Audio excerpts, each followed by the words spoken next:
সকলকে জানাই শুভ রামনবমীর প্রীতি শুভেচ্ছা এবং অভিনন্দন। তো বলো জয় শ্রীরাম। তো যাই হোক, আজ হলো শুক্রবার আর আজ তো জানো সবাই রামনবমী। তো আজ রামনবমী উপলক্ষে আমরা এই মাত্র পুজো দিয়ে জাস্ট এলাম, ড্রেস চেঞ্জ করলাম। মিঠাই এবং আমি আর ওর পাপা গিয়েছিলাম। তো আজ আমাদের বাড়িতে সম্পূর্ণ নিরামিষ। যদিও বা রামনবমী এর আগে কখনো সেভাবে পালা হয়নি, যা এই 2 বছর হলো আমরাই পালছি, মানে নিরামিষ খাই, একদম আমিষ খাই না। তো আজ কী কী রেসিপি হয়েছে, মানে কী কী রান্না হয়েছে তোমাদেরকে দেখায়। এখানে হয়েছে মুসুর কলাইয়ের, জানি না, মুসুর কলাই দিয়ে বড়া মেবি। এর সাথে কোনো কিছু মিশানো আছে নাকি আমি বুঝতে পারছি না, মা বানিয়েছে। আমি জাস্ট এসে মিঠাইকে খাওয়াবো বলে এসেছি রান্নাঘরে আর দেখলাম। আর এটা হচ্ছে গাঁদাল পাতার বড়া, অনেকেই জানো।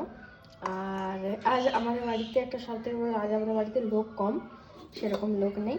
তো যাই হোক, আর এদিকে রয়েছে শিমে বেগুনে ছেচকি, যেটা ভাজা ভাজা বলে সেটা, যেটা আমার ফেভারিট, খুব আমার দিদার ফেভারিট খুব ভীষণ।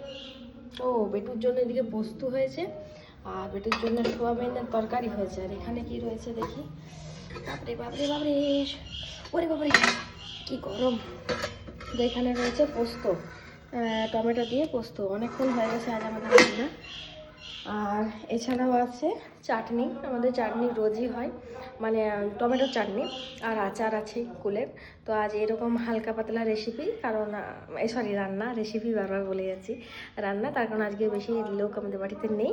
তো জানাই সকলকে শুভ রামনবমীর প্রীতি শুভেচ্ছা, সকলে ভালো থাকুন, সুস্থ থাকুন, আর আরেকবার বলে ফেলুন জয় শ্রীরাম।